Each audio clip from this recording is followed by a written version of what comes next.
William, I think we can start. Okay. Good morning, good afternoon, depending on where you are. Welcome to day 2 of the workshop. We'll start off today by having a recap of what was covered yesterday. I'm not quite sure whether Duncan is joined so he can run the recap. Good afternoon, William. Yes, I'm ready to do the recap. Okay, can you go ahead? Thanks.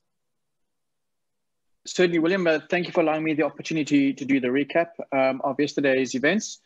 We're starting off with the highlights from the opening session, which was done from the Leadership Accounts discussion.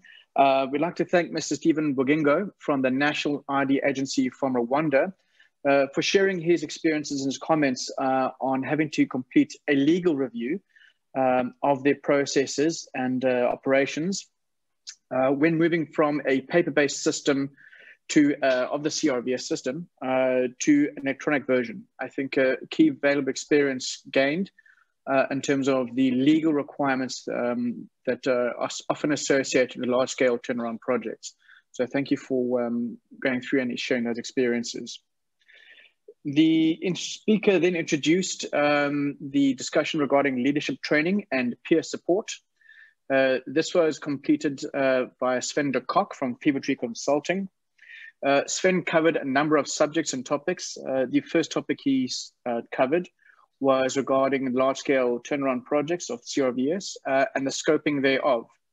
Sven highlighted that a typical scoping exercise should be completed before engaging in a large-scale turnaround project, purely because of being able to create the burning platform, the need to change, provides a good understanding of what is currently taking place, what has undertaken place in terms of studies from the past, and also looking at some of the applicable benchmarks. Sven reiterated the need for understanding the benchmarks. Are they still relevant? How do they compare regionally, internationally as well?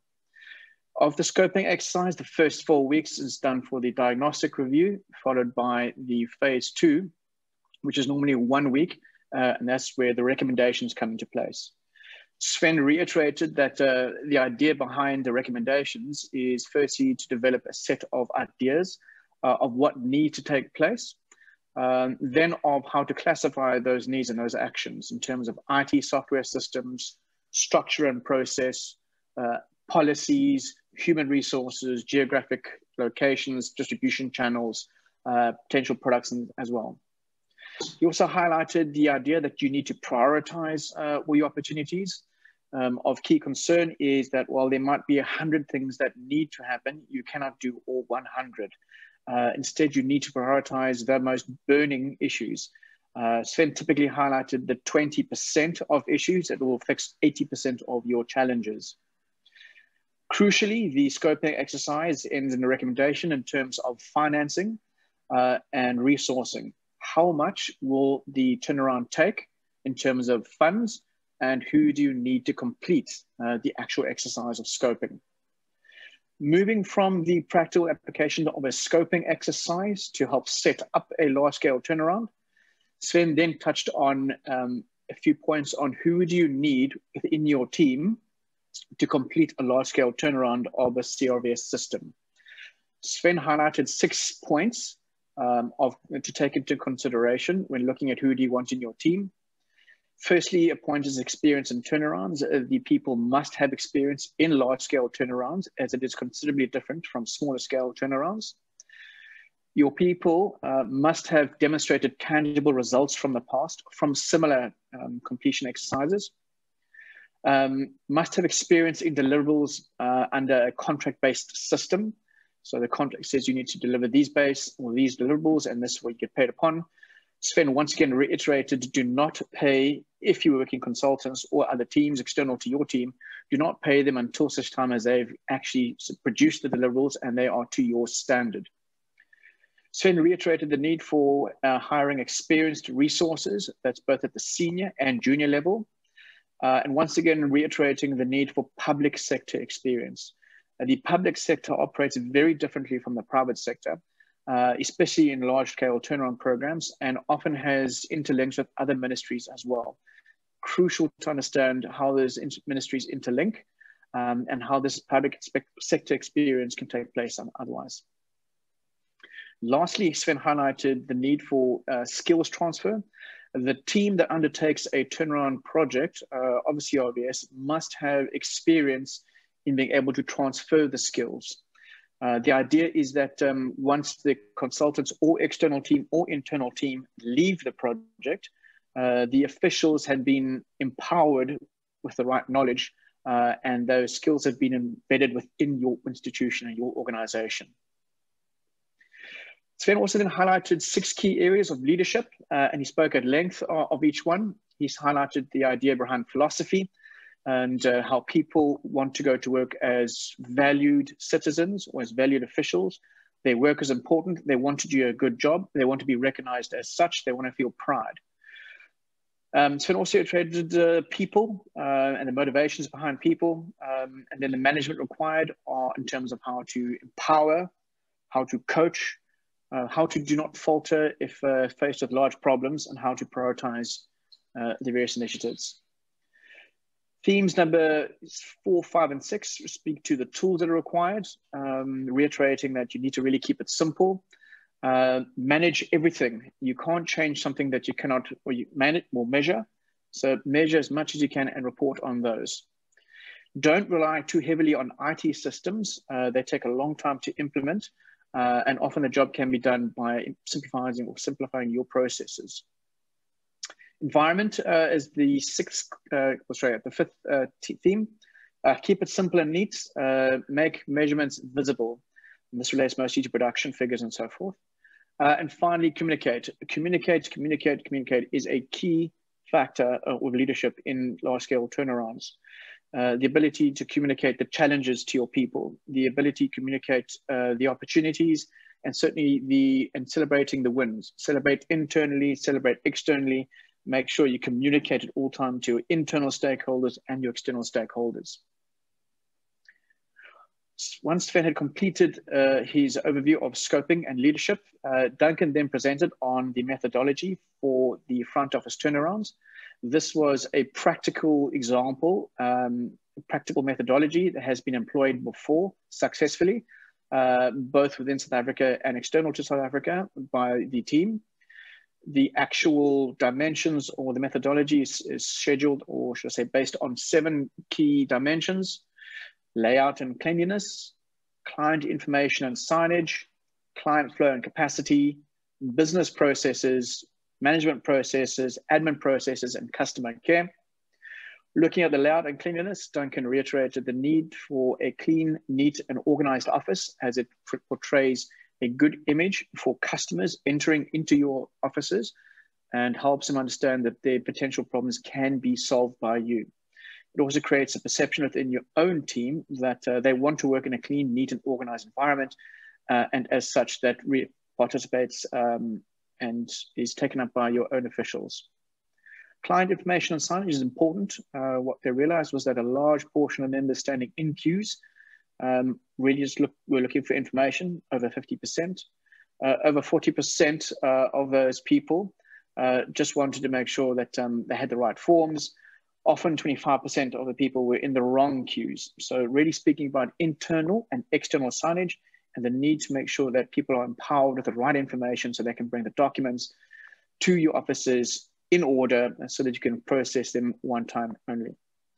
Client flow and capacity dimensions spoke about the need for managing the clients within your actual workspace, conducting studies to map the flow of your clients into your spaces, identifying areas that are unused, identifying bottlenecks, and putting resources in place on how to smooth that transition process. Business processes really spoke to the heart of business process re-engineering that the framework has reiterated itself. Similar processes were followed, really about determining your as is, your to be, your gap analysis, and understanding what needs to change to get there. This really highlighted the need for focusing upon quality of information or should I say quality of documents, speed of documents, and then processing or getting information out. So those three areas are prioritized in terms of business process reengineering. Management's processes really spoke to inculcating and engendering a new culture of performance within your institution, and specifically in your external offices. And it really spoke to the need for having production meetings followed by management meetings, where production is tracked and reported on a daily basis and reported upwards, together with the issues and actions to fix those issues. Sixthly, the dimension spoke to the administration dimensions, and that really was about managing your cubicles so that they're neat, clean, and organized. And this really spoke to how a cubicle is kept in a similar and stately order, where we also have registers or rosters of who is in that cubicle for the day, who the standby or backup person is, and potentially a language roster, who can speak the various dialects within that region. And lastly, we spoke about the customer care dimension, and this really speaks to understanding your customers, making sure the processes that you put in place really speaks to them. Of course, a highlight was that many of the customers, while they don't mind waiting for a specified period of time, as long as you stick to that specified waiting time, they are happy. As soon as you start or going over the time, you no longer have a satisfied customer. Important upon this is the training of your officials in terms of how to do customer relations. Once this was completed, Duncan then spoke briefly on to various indications on practical leadership. Of key importance of this is 4 lessons learned. Firstly, that leadership should be visible. And I've been asked to reiterate this, that the senior leadership must set the example. The senior leadership really should engage and do the scoping exercise, should lead the scheduling of the turnaround, should be visible, go down into your different departments, speak to the juniors, speak to the seniors, get them to explain to you what they've been doing, what the changes are. So go and see the changes for yourself and hold people accountable. The example that you set will be followed by the juniors. Secondly, the pilot site was recommended that you complete your piloting firstly at head office and then roll out to the closest regional office. Important to include local offices and especially hospitals, specifically when it comes to birth registration as well. We found that as a key impact. Also, the need to employ forward teams before doing the actual turnaround to understand what the office looks like that you're going to in terms of the shortages there. Then we spoke about formal establishment of sustainability teams. Key to engendering and embedding change is the establishment of a formal sustainability team. This team consists of your members, and they become the holders of the information, the repositories of data, and really will be the officials that are responsible for leading the change going forward. There should also be a culture of shared learning within the organization. We know that many of the junior officials are more adept at education, or should I say at IT, and are able to adapt quicker to changes, where the more senior officials have been doing this for a very long time and may feel embarrassed or out of place. The importance to make sure that you establish a learning of joint learning and shared learning is critical within this regard. Finally, Duncan recapped on some change management techniques developed from the basis of John Cotter. He spoke about 8 various issues and why creating, or should I say, why major issues fail, major change projects fail. Firstly, one should establish a sense of urgency, a burning platform. Secondly, you need to create a guiding coalition that is a senior and united leadership. Thirdly, you need to develop a vision and strategy that will see you through. And this is really about communicating the vision, communicating the change, making sure that people know why you should change, and communicating as much and far as possible. Empowering broad-based decision-making abilities within your organization and getting rid of those obstacles.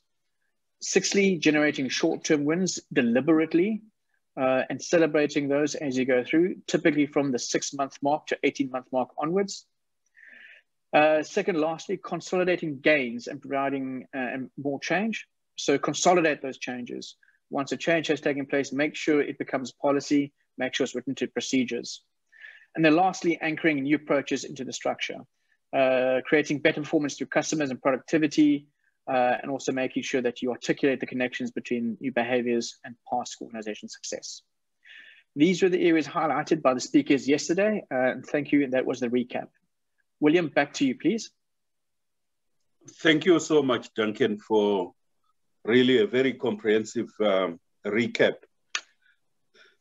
So before we proceed, let me just remind the participants that you can choose your language if you go to the icon which shows interpretation. It has a globe. If you click, it shows you 3 languages: English, French, Portuguese. So you can actually select the language which is easier for you to understand. Then the other thing is, I mean, let's just keep our microphones muted unless we want to speak. Also, I think the same if we can try to do that with the videos, because obviously if your video is on, then it will be flashing for the, I mean, on the screens of others. Okay, so thank you.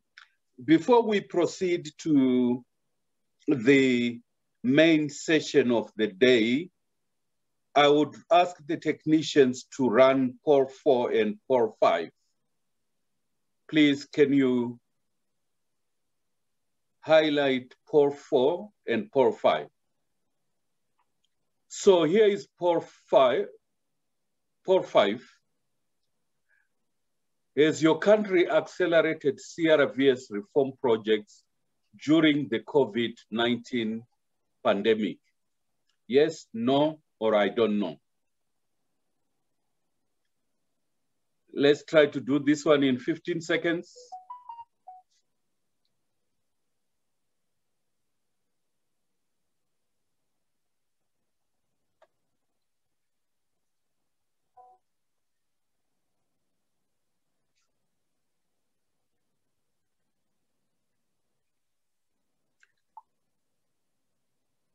Okay, I think we are done.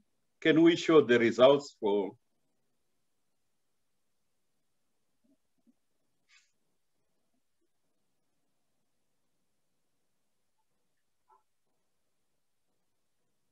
Apologies, the results are taking a bit longer to come on the screen. Okay, so it seems 44% said no, and 41% said yes, and 16% said I don't know. So this might be something which we need to actually sort of check with our, you know, principles, whether our countries have accelerated, you know. Okay, can we run poll 6?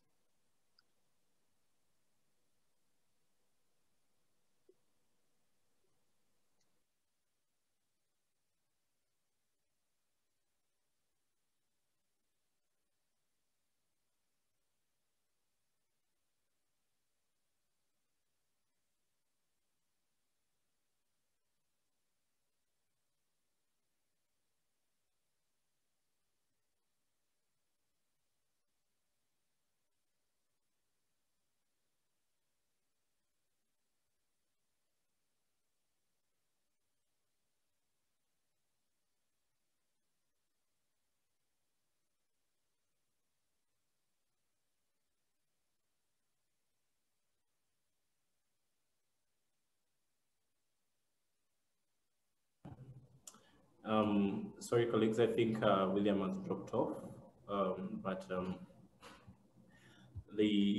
think we can be able to proceed while we wait for William to join in.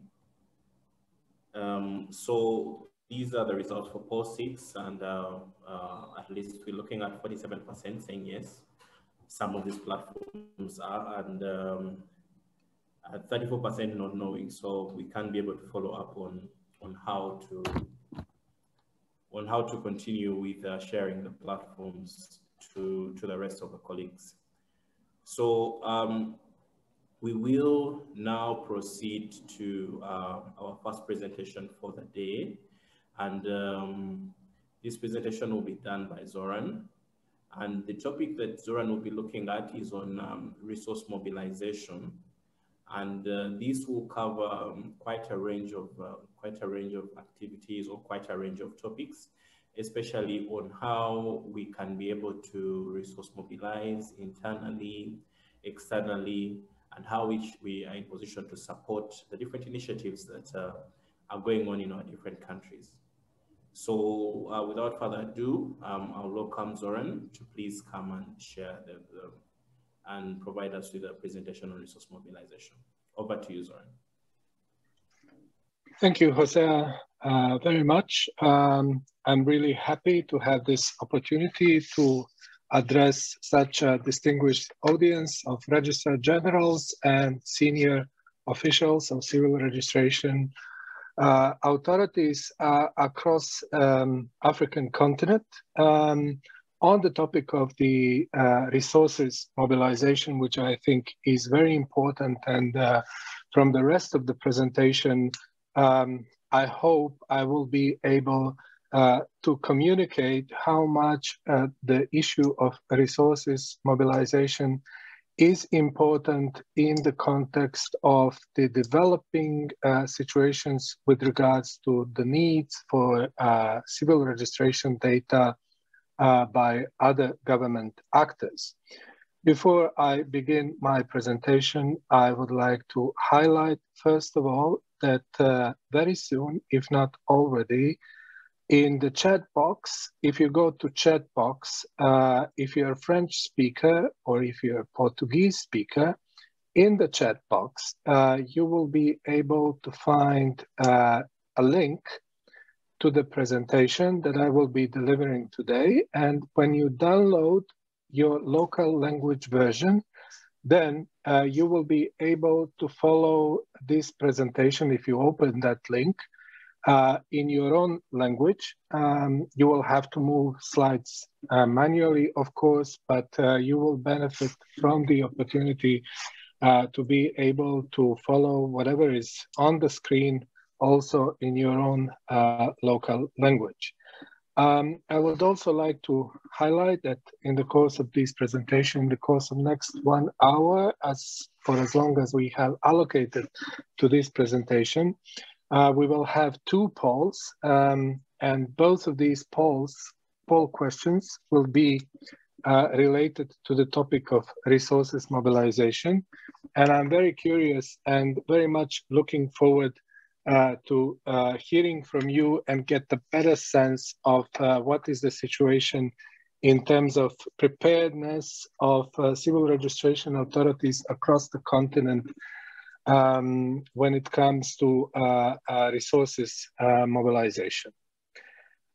Also, for the very beginning, obviously, I wanted to present this, and as you will be able to read through this PowerPoint presentation later on when this session is over, and you will have a chance to get hold of this PowerPoint presentation. This is a sort of short definition of what resource mobilization represents. It is all activities of the agency in securing new and additional resources for your organization. And while we have this very nice and short definition up on the screen, I would also like to share with you a few words about how this presentation is organized and what sort of information I intend to share with you in the course of next 1 hour. First of all, I will be focusing on theory of resources mobilization, why it is important, and why the terminology resources mobilization is replacing the traditional term of fundraising for the strengthening of the institutions that you are in charge of. But then we will be also moving on into the next part, which will be focusing on why resources mobilization is so important for civil registration authorities in Africa across at this particular moment of time. And in that regard, we will reflect on the developments with regards to the need for identity data and data from civil registers and from vital records by a wide range of government actors.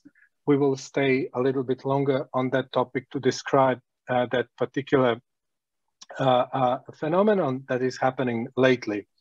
And then as we prepare the ground why resources mobilization is very important at this point to respond to these needs in the future, we will be looking into tools that civil registration agencies will have at their disposal or based on the existing good practices and experiences from other countries, how to best approach resources mobilization by looking inwards to understand what are the strengths of the organization, to look also within other government systems to seek support, to look outside with international organizations for their own support, and how this can be operationalized in reality to secure necessary funding and to secure necessary political support by the government in order to strengthen the capacity of your civil registration agencies.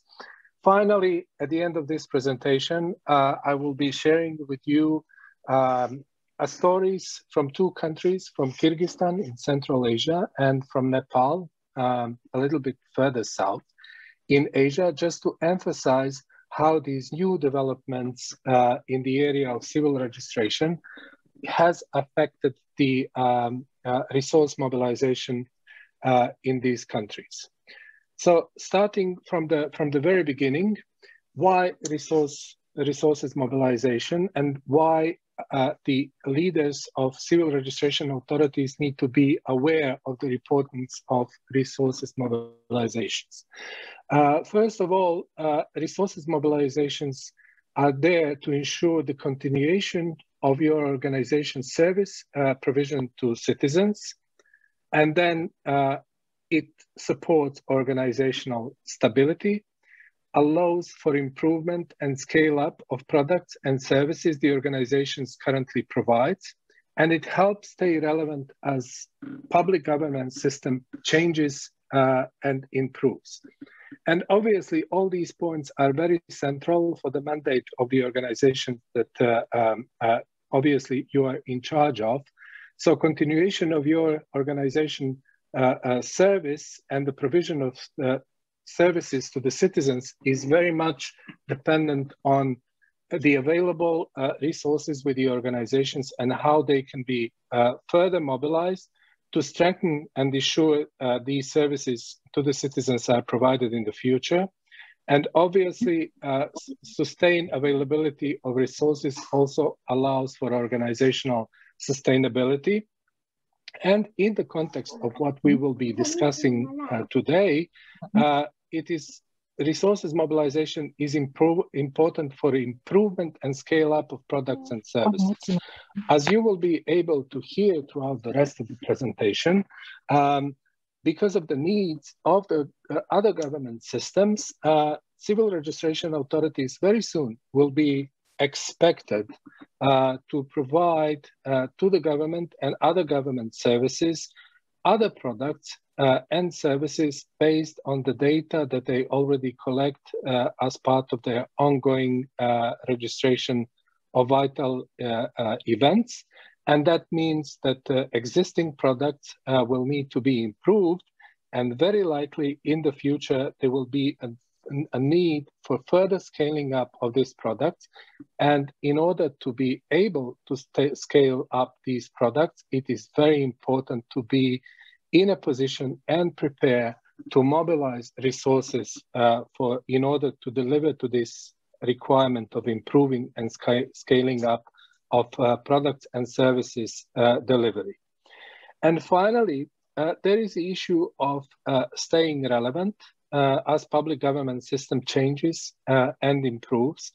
I would say, and you will hear throughout the rest of the presentation, that the way public governance system operates now in quite a few countries across the world, and it is sort of spreading globally.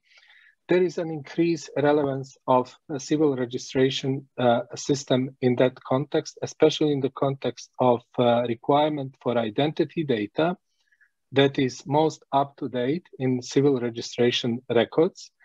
And traditionally, when it comes to civil registration authorities, they are being seen and perceived as the organizations that simply records and registers vital events of citizens, and that information is then shared with vital statistics, national statistics authorities. And this is where the responsibility ends, and this is how public and this is how government would usually position civil registration authorities in the context of wider government system. And this is how the civil registration authorities are being perceived as general public.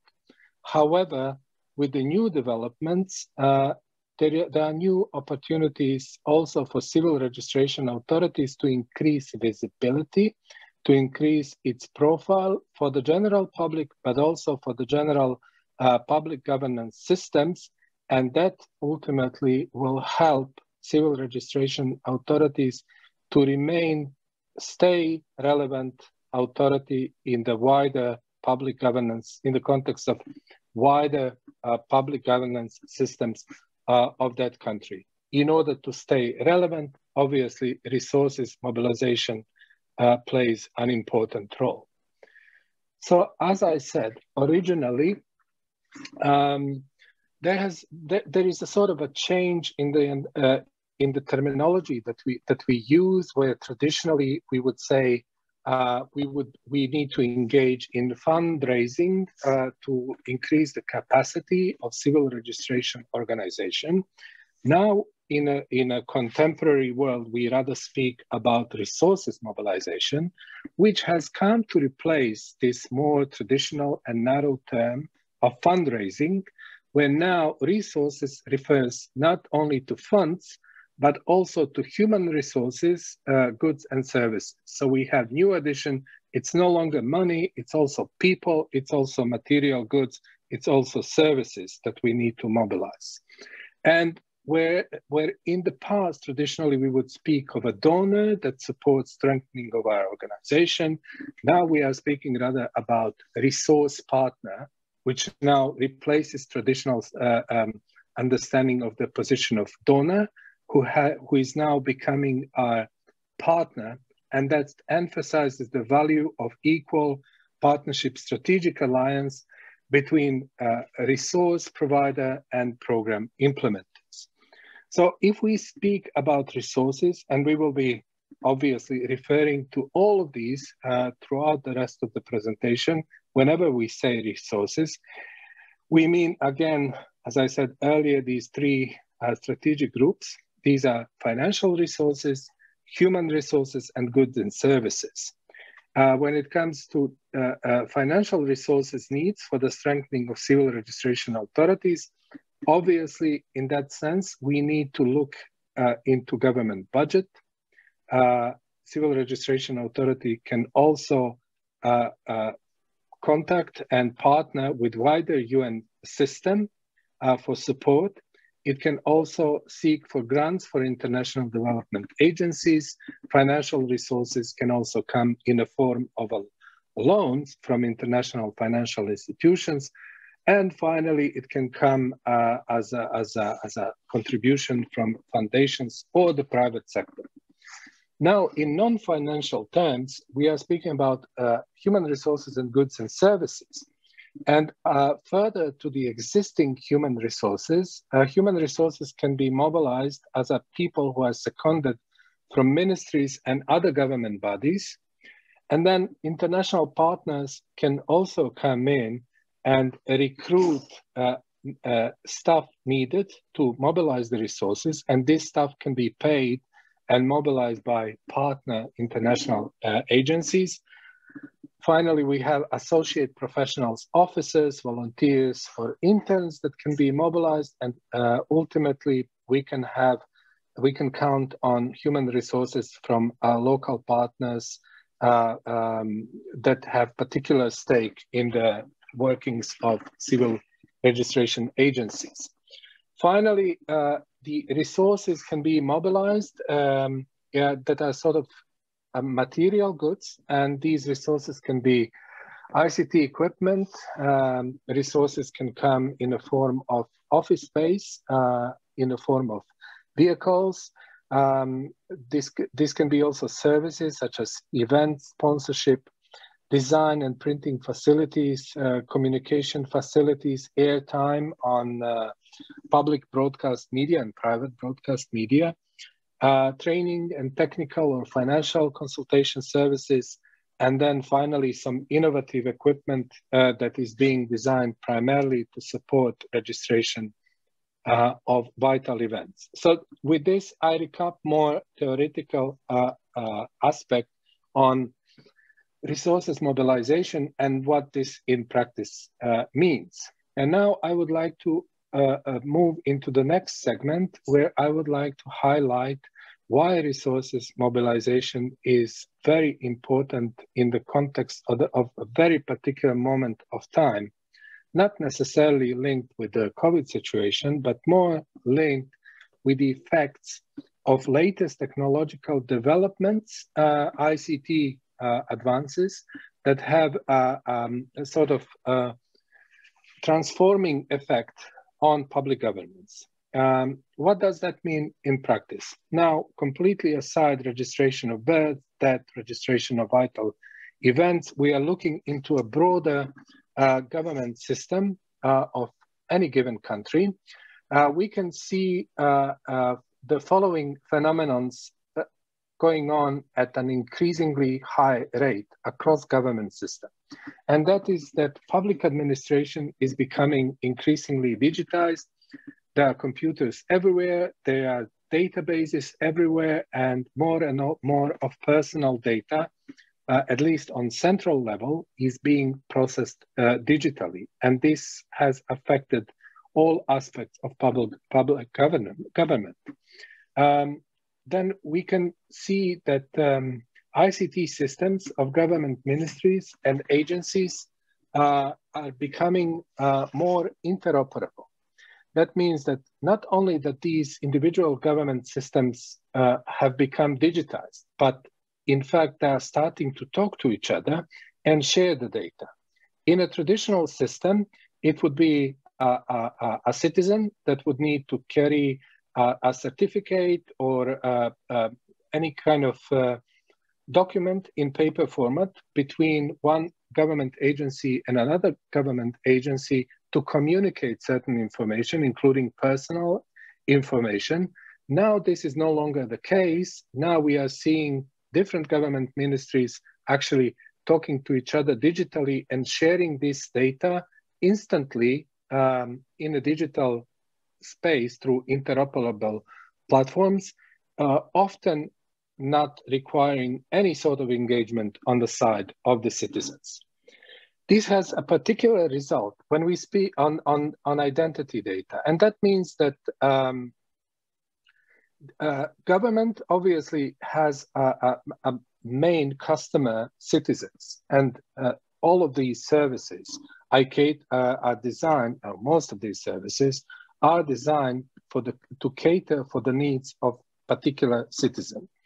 That means that if government services are operating with specific data, then they usually need identity data, and they need identity data that is up to date in order to be efficient in delivery of that services.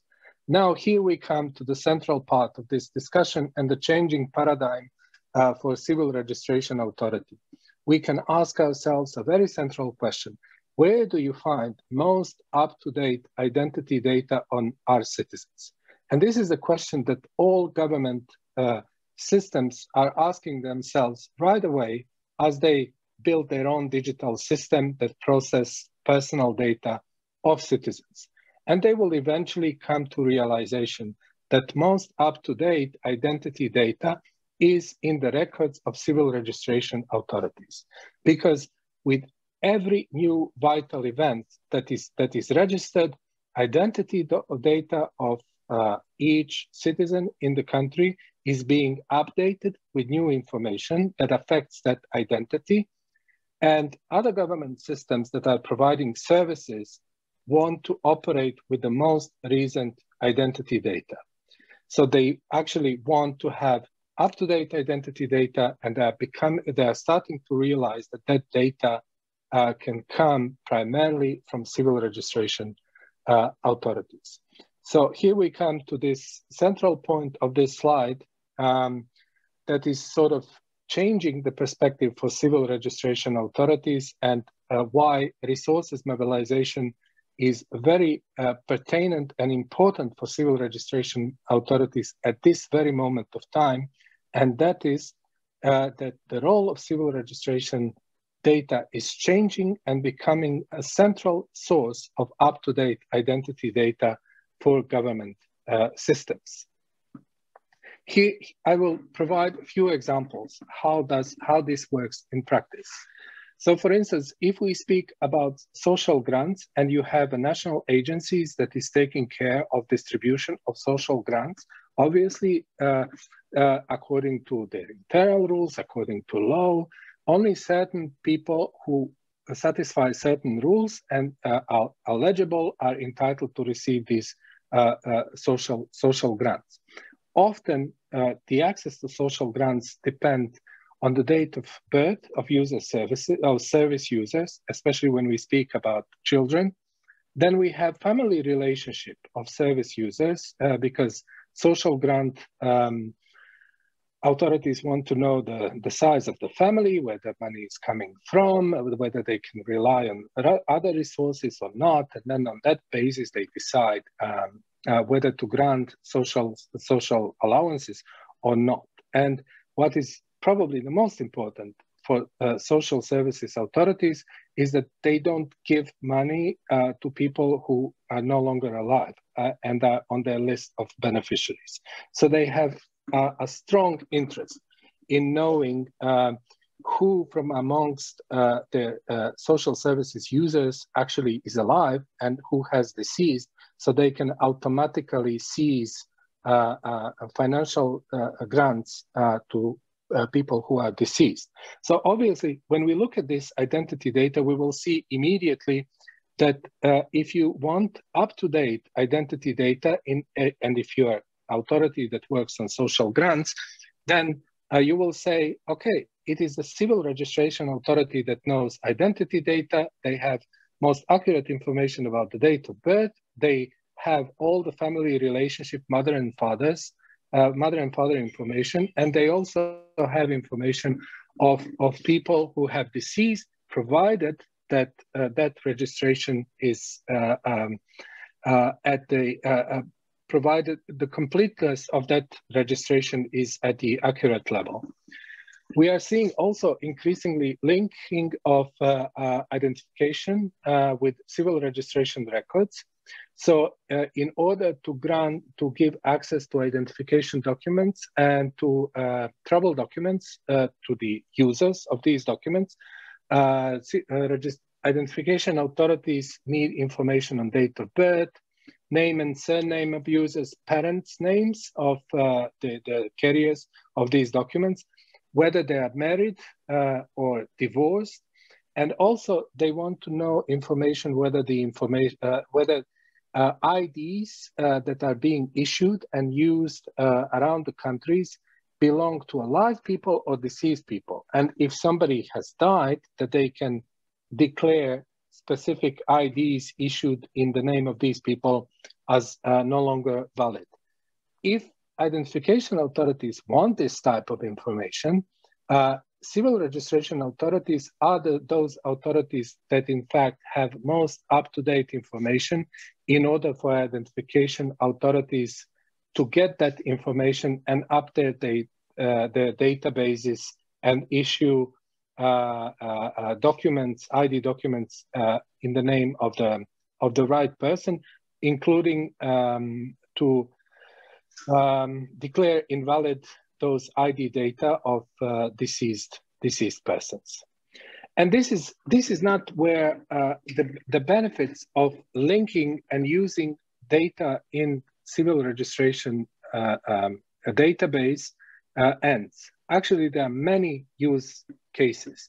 So voter list, for instance, would require the names of children that are turning 18, depending on eligibility for voting, in order to add them on the voter list. They also want to take the names of people who have deceased so that they don't longer have rights to vote. Where they get this information? From civil register. Health services also require information for immunization and the planning of delivery of their services. Similar, we can say about taxation authorities for allocating taxes and how they should be paid, registration of address of residence, where this is the case, and finally, health services. So with this segment of presentation, I just wanted to highlight yet again that there are many other government sectors that will require, if not now, then immediate future.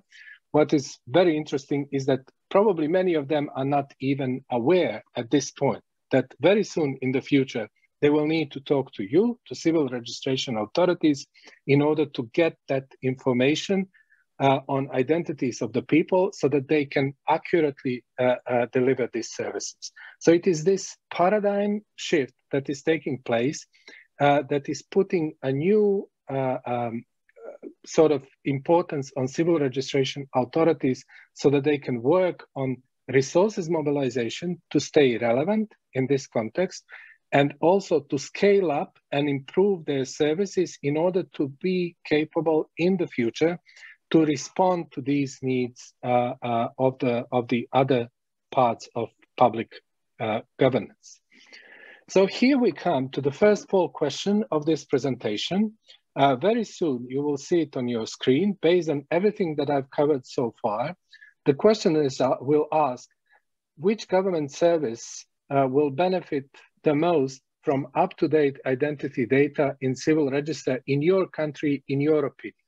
This is not an exhaustive list. This is only a few most pertinent issues that came to our attention. So please feel free to tick the one that you find the most important, where you will expect very soon that you will be approached to share the data in the future. So we will give for about 30 seconds. I personally, I have an election experience in the past, and this will be linked to something that I will present towards the end of this presentation. So that particular option is of particular importance for me, but I'm also curious to see what sort of other responses we will get from the audience. So I will ask the colleagues who are operating the poll, whenever the responses are ready, to put up the responses up on the screen. And here we have the results, and I'm really happy to see that we have a really healthy distribution across all participants in terms of the needs for identity data from civil register. Here we have health sector. 25% of participants believe that they are the mostly highly interested authority in data from the civil register.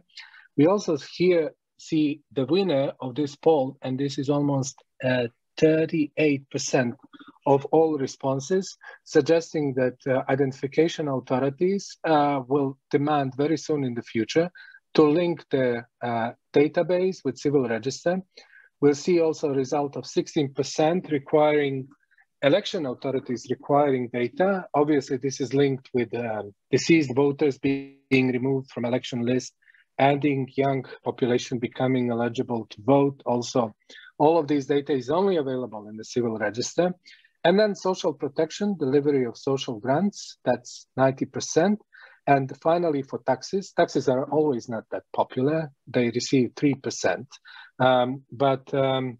You will be surprised once the information, identity information is available in digital format, how quickly tax authorities will want to get linked to that data. So with this, we finish this poll. We move to the next segment of our presentation, and that is going to be how we approach resources mobilization. And I have divided this presentation in two parts, and that is looking inwards and looking outwards. When I say looking inwards, I mean looking inside the organization to see how resources can be mobilized, and looking to other government partners to see how they can support this resources mobilization. And later on, in the part that we look outwards, we will be seeing other international partners, how they can contribute.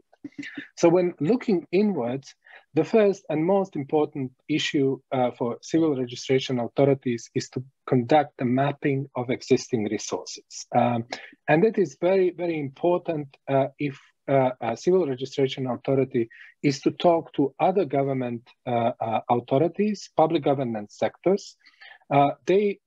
Because it is important to remain relevant and credible by being able to accurately provide a picture of what the situation is within your civil registration agencies, what are the strengths and what are the weaknesses, and to communicate this story very well to other sectors within public government, but also to external donors, so that they see you as a credible partner, and they see precisely in what they need to intervene and provide support in order to improve the capacities of the civil registration authorities. So when we look at the mapping, we are looking into technical capacities. That means if we are speaking about digitization, do we have servers? Do we have computers? Is it only on the central level?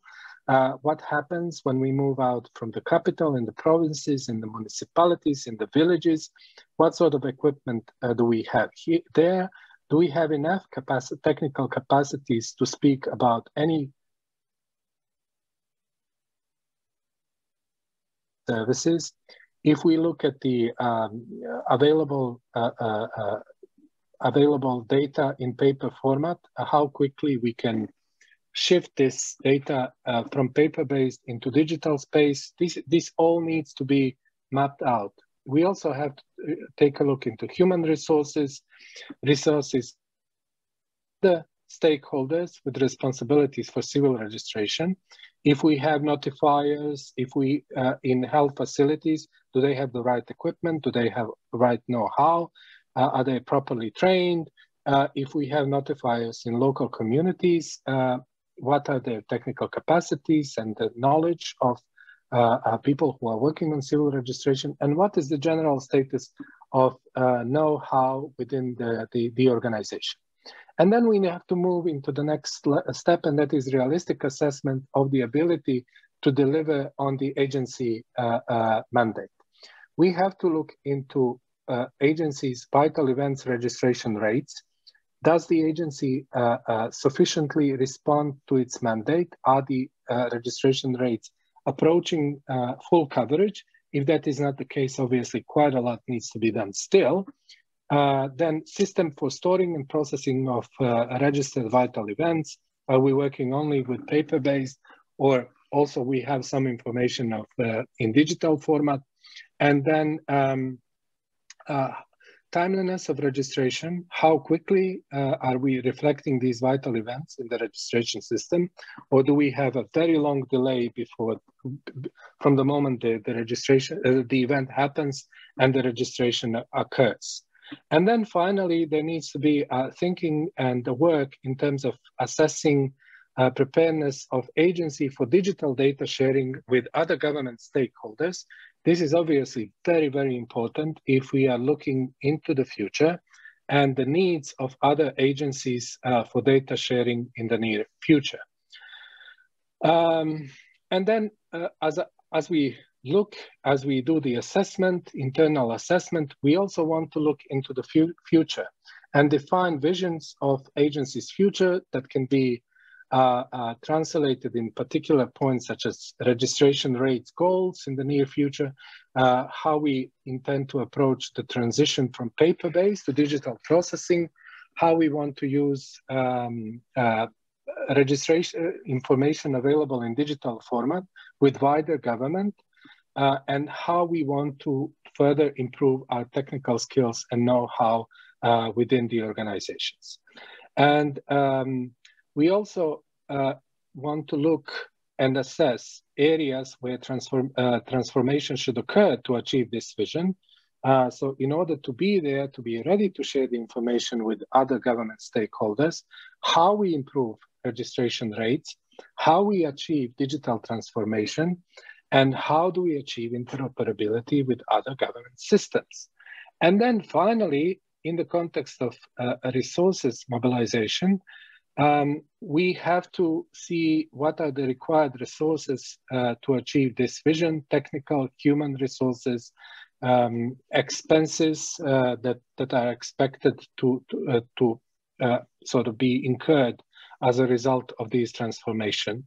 So this is an internal looking that is important to approach other stakeholders, both in government and also international partners, if we are to be a credible organization with a vision to approach for a support for resource mobilizations. So what are the possible products from this looking inwards process? And that is developing agency development strategy. That's the one document that we often see sparking other events, developments in the country, that mobilizes other resources, other partners in the country around strengthening of civil registration and vital statistics systems in their countries. But it doesn't have to be necessarily development strategy. It can be also a research paper, something that within the national context can explore what is the impact of CRVS system and legal identity in the country, how CRVS can improve identification, how CRVS can be used to improve accuracy of voter list and add to the political stability in the country, how CRVS data can help better distribution of social allowances, tax management, and even cross-border mobility when we issue passport for international travel. What is the goal of this inward-looking exercise and the products that would be resulting from this exercise? And that is to use those products to mobilize other government agencies on the value of CRVS for the delivery of their own services, to participate and advocate for data interoperability coordination mechanism in the country, and to generate awareness and political commitment at government level to strengthen CRVS system. And I think this last goal is the ultimate goal of this whole exercise, because this political commitment on the government level will also lead to the decision to financially support strengthening of CRVS system, which is obviously the ultimate holy grail of this resource mobilization exercise to strengthen the capacities of civil registration authority. So here we come to the next poll question, and that is, what type of strategic document for the strengthening of your agency's capacity have you developed recently? Here we have some answers suggested. So I give sort of 30 seconds. This would be for your response. This would be a very useful exercise to understand from amongst the participants where we all stand at the moment in that regard.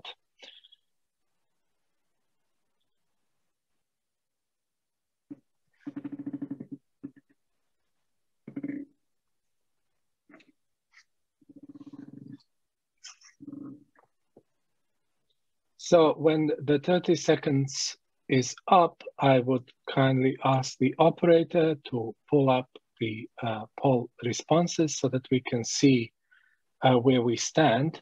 And this is very, very encouraging result, indicating that for most of our participants today, majority of participants today, they have precisely apply the approach that I just described, and that is the development of CRVS strengthening strategy, 53%. resources mobilization strategy, which is a more narrow looking into this topic, 6%. CRVS action plan, 25%.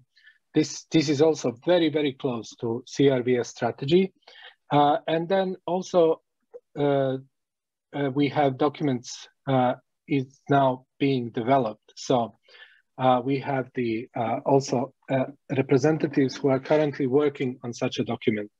So thank you very much. Obviously, something that I discussed throughout this presentation is now mimicked, and I'm very happy that I get the positive feedback that what we are presenting as part of this exercise is very much along the lines of what is happening right now across African continent. So after this poll, I will quickly touch upon coordination with government agencies. If we have these products, if we have these papers, then we definitely should look to talk to other government agencies which obviously have interest in civil registration data to form alliance and cooperation and have them on board as a sort of partner in approaching government to strengthen the main cause for the civil registration authority by saying that while we strengthen civil registration authority, we are also strengthening health, we are also strengthening security and of ID and passports in the country.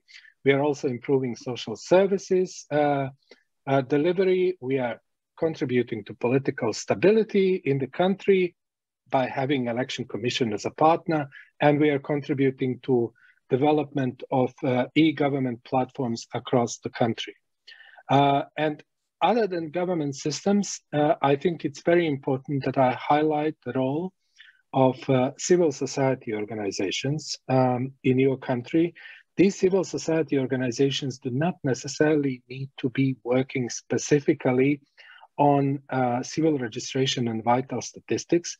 It is, in fact, more desirable that these civil society organizations are specialized in elections, that they are specialized in social services delivery, that they are specialized in health. And this list is obviously not exhaustive. It can be many other areas because it is very important to have them as an ally in, first of all, understanding how civil registration data is central for improvement of election process, of social services delivery. And then when they understand this, to have them as an ally, in addition to government agencies, to work together with civil registration authority in promoting the value of strengthening civil registration services for the benefits not only of civil registration, but for the benefit of delivery of other services that are of central importance for the well-functioning of government system.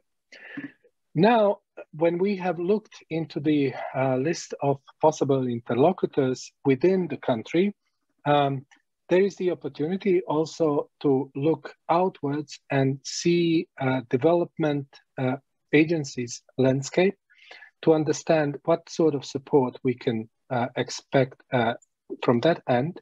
I would say, once again, if we look at the external support, it is of utmost importance that these external partners have proper understanding what is the state of affairs when it comes to resources and capacities of the agency for the time being, in order for them to be able to justify, in order to become a partner and support civil registration authority. For all these agencies that you see listed here, they would find it very hard to get on board if they are not 100% convinced that the organization knows precisely well what is the situation with the resources of that civil registration authorities, where the problems lie, what is the vision for the development of that civil registration authority. If such information is available for all of these organizations, it will be much easier to mobilize their own resources and to justify their own investments and financial including technical support for the strengthening of civil registration agencies. If these strategies, action plans, as we elaborated in the poll, are not available, then all of these organizations will usually need to do this exercise on their own first, before deciding whether the conditions are in place for them to come with a heavy weight and support financially and as part of a multi-year project for the strengthening of civil registration system. So as much as we use these products that I described earlier to mobilize the government, we can also use these resources to mobilize support from UN system.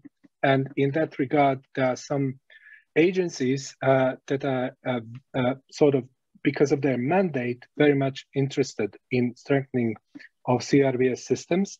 First of all, birth registration is one of the important themes for the protection of rights of children.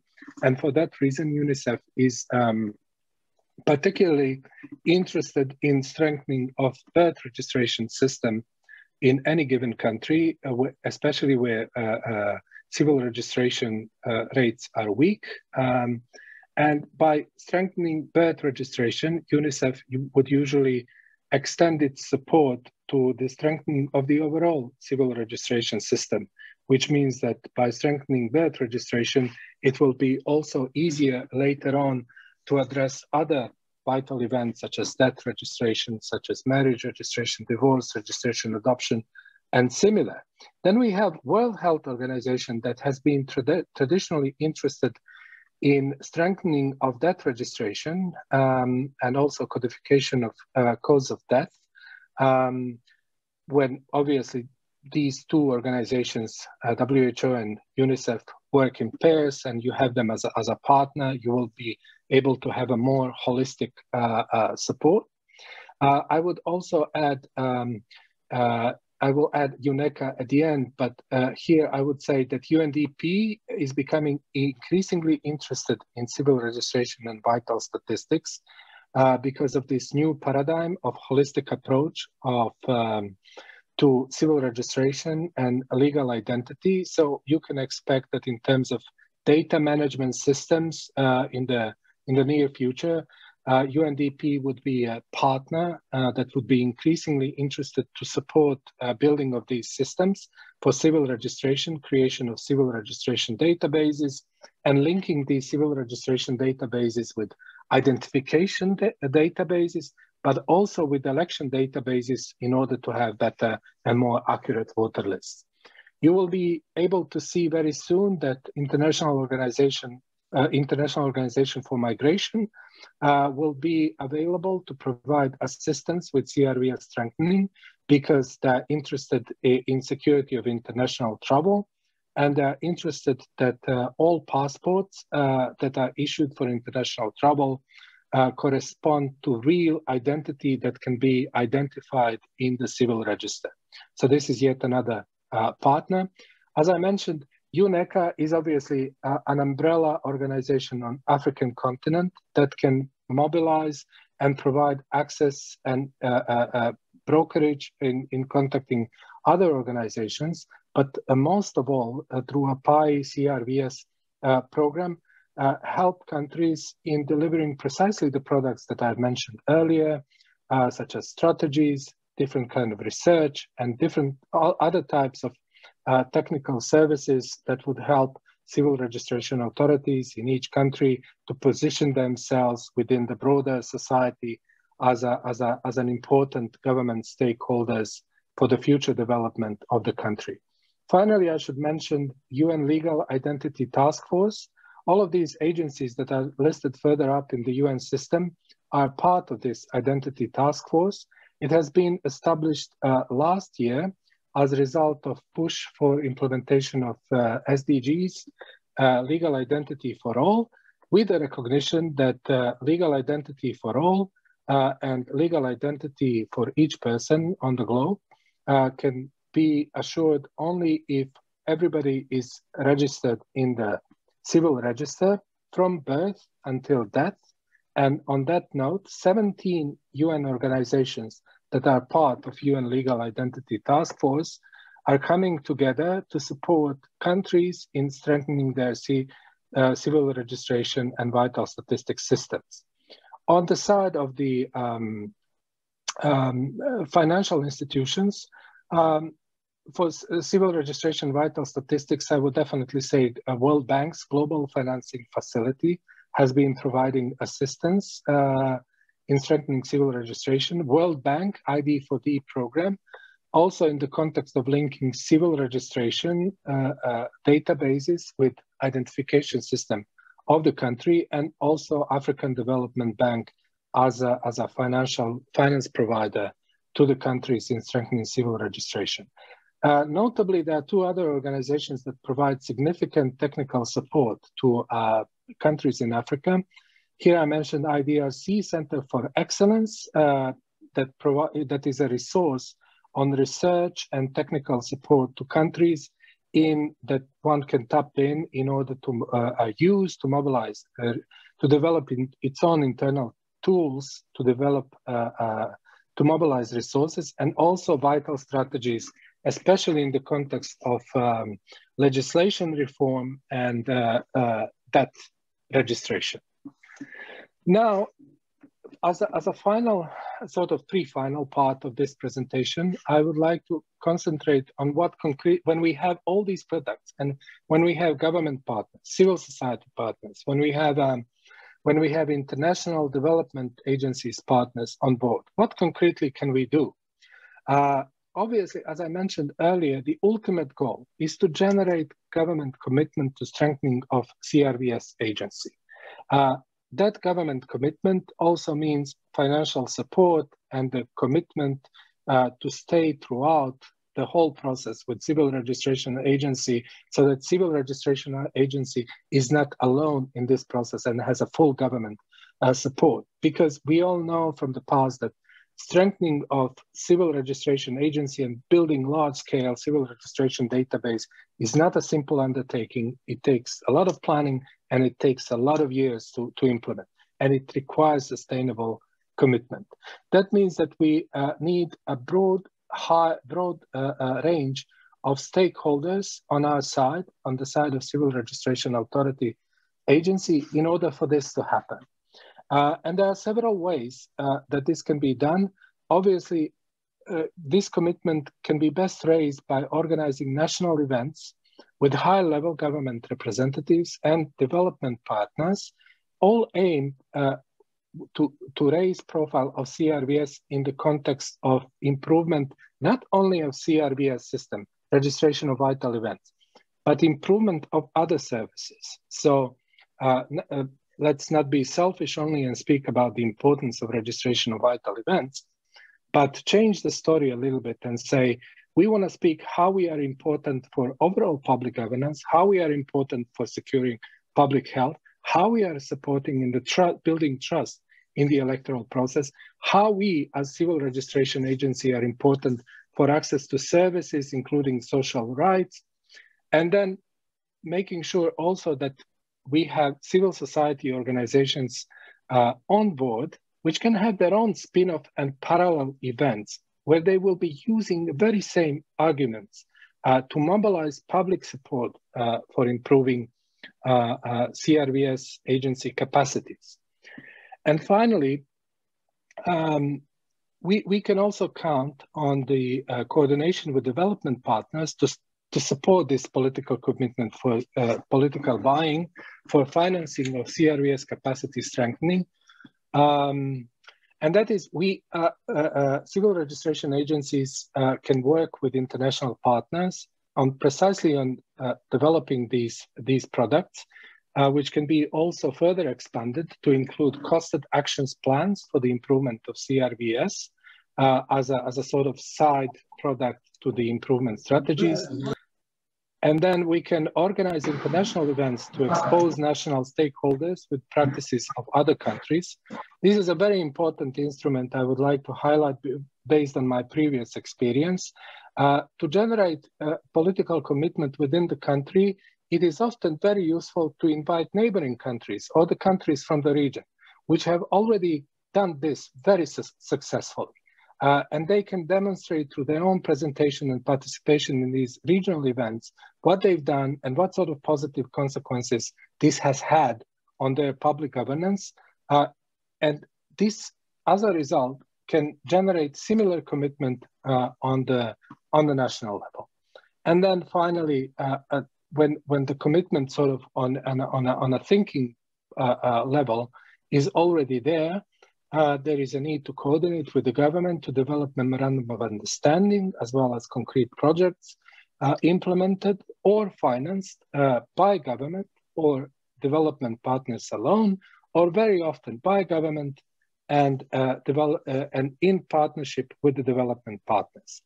And then ultimately, I would say the result will be producing well-founded and informed proposals for increasing budgets for operation of civil registration vital statistics agency for their existing running costs and for the cost of planned reform.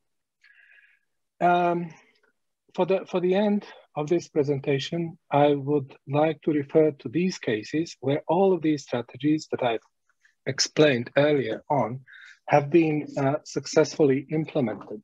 As I said, Kyrgyzstan is a country in Central Asia, surrounded by Kazakhstan, Uzbekistan, Tajikistan, China, and they've been struggling for a very long time with political instability, and the political instability was mainly linked to the issue of inaccurate voter lists. I mean, there were political accusations coming from all sides that voter lists are not accurate, that there are many people on the voter list that are no longer alive, that not all young population is included in the voter list that are eligible to vote. And there were repeated exercises to clean voter list, all with very limited success. I was back then working with the organization called Organization for Security and Cooperation in Europe. And I partnered with National Civil Registration and Identification Agency in Kyrgyzstan to help them to develop strategy to digitize registration data and create a population register. The foundation of that population register was civil registration data. And civil registration data back then was available only in paper format, and very little information was available in digital format. But in parallel with developing this strategy for the Civil Registration Agency, my organization also worked with other development partners and civil society organizations to highlight that if election authorities can use data from population register, they can immediately see which people should be added on the voter list, those that are turning 18 on a particular given date, or who should be removed from voter registers, such as those that have already died. And all of that information is available in the civil register. If it is available in digital format, the problem can be resolved relatively quickly right before elections when the voter lists are being produced. And in fact, the voter lists are produced precisely from the population register, not necessarily as a separate exercise. It was not easy to get from the point of thinking and speaking to civil registration agency that this is the ultimate solution to voter lists in the country. It took a lot of working with the government. And as an international organization, well-established international organization, we helped the agency to develop a couple of assessment documents for which we then organized large-scale events in a very flashy hotel premises with key government stakeholders, including vice president of the government, where we also brought in international experts to bring in international expertise and international experience to show and demonstrate to the research papers and experience of other countries how linkings of civil register and voter lists has a healing power for the political trust in that government. I will not go into details. There are several national events and several international events involving other countries as well. But the end result is that the president of the country said, yes, I do understand and I do agree that the issue, we can solve our problem with the voter list by producing voter lists from the population register. And he set population register to be a key national priority and decided to mobilize all funds that the agency requires, including additional funds from the partners coming from European Union and from South Korean development agencies who also contributed to this process. The ultimate result is that a voter lists were indeed produced from the population register. In the process, agency was also asked to collect biometrics data to include in the voter register. And after many years of instability and very unpeaceful election days, I think back in 2015, Kyrgyzstan, after this exercise, was for the first time able to have elections which did not result in public unrest. And this is a very, very good example how strengthening of civil registration agency was not motivated by the need to strengthen vital events registration, but to strengthen some other government service, and that is maintaining political stability and the credible election process, where the key for that was strengthening of civil registration agency. Last but not least, I will refer to another case of Nepal, which similar thing occurred, but this time it was not elections, it was social services. Nepal was struggling for a very long time with a high rate of unregistered birth in rural areas. And then at a certain point, civil registration, UNICEF, that was catering for the well-being of children in a remote mountainous parts of Nepal that were really disadvantaged and excluded, was organizing distribution of child grant to the families to cater for the well-being of those children. And then UNICEF decided that the best way to put together distribution lists for the distribution of child grant is to use civil registration records in those areas.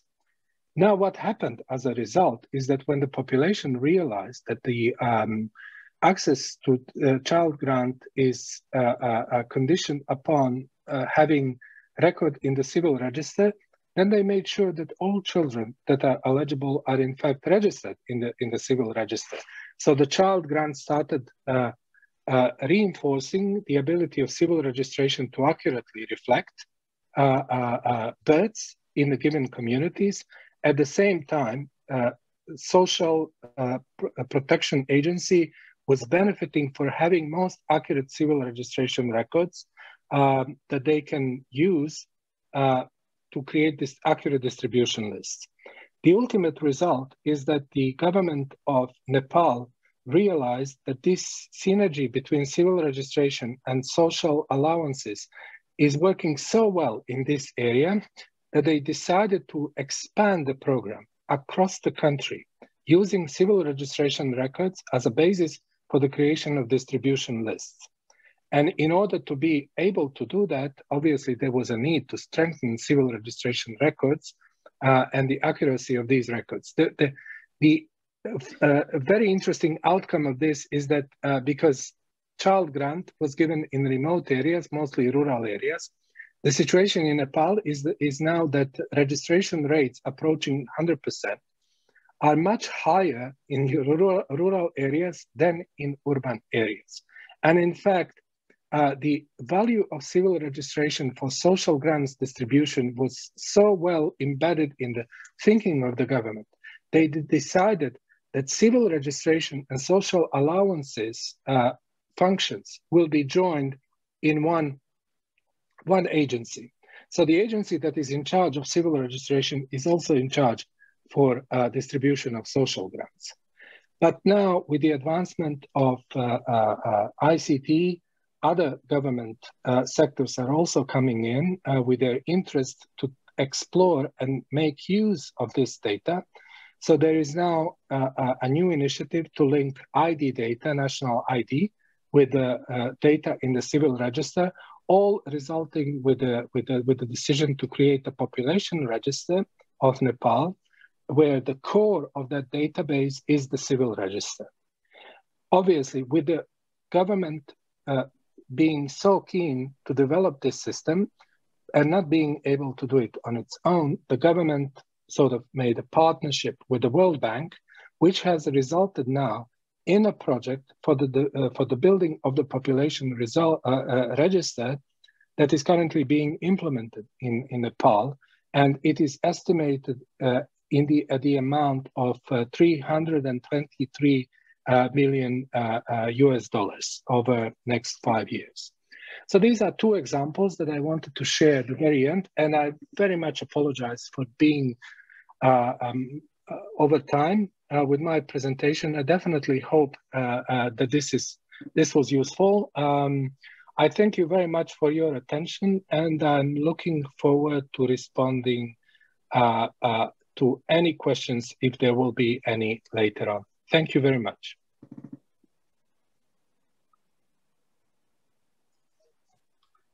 Okay, thank you, Zoran, for your presentation on resource mobilization. So I think we can open the floor for discussions for any people who might have questions for Zoran. I'm opening for discussion. Either you use the chat box, you type your question in the chat box, or you raise your hand so that at least we can call upon you. Over to you.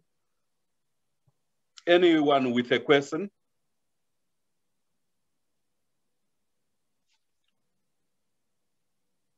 Colleagues, can you help to monitor the chat box and raise hands?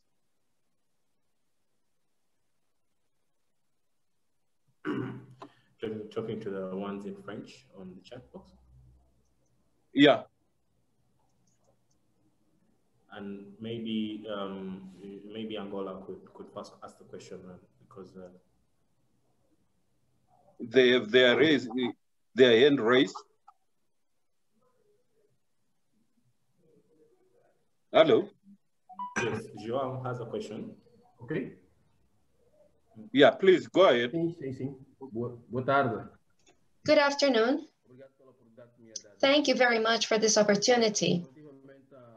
With regards to the presentation that we just heard, we know that for many African governments, it is not convenient that civil registration services as well as electoral services be synchronized. I apologize for the way I'm positioning it, but it's a reality. For many governments, it is not interesting that this information be synchronized.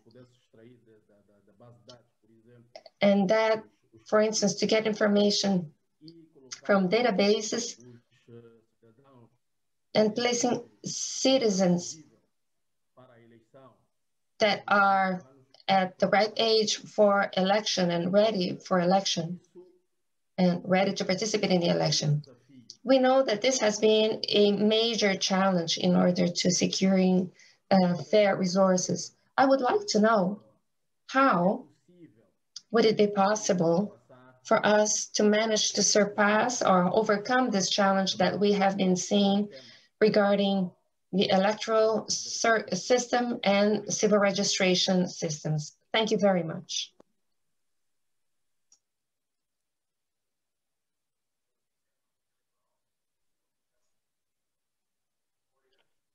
Well, if I'm allowed, I will respond to that question by giving an example of UNDP that has been very active across African continent in strengthening political processes, voter lists in particular.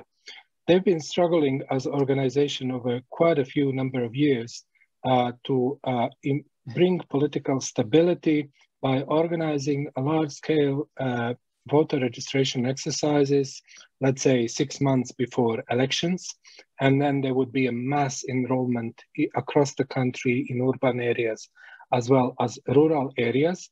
The result of that would be accurate snapshot of the situation in the country and who has the right to vote in elections. And then usually these projects would cost, don't quote me on this, maybe less, maybe more, but definitely 6, 10, even 20 million USD, depending on the country, all coming as UNDP investments.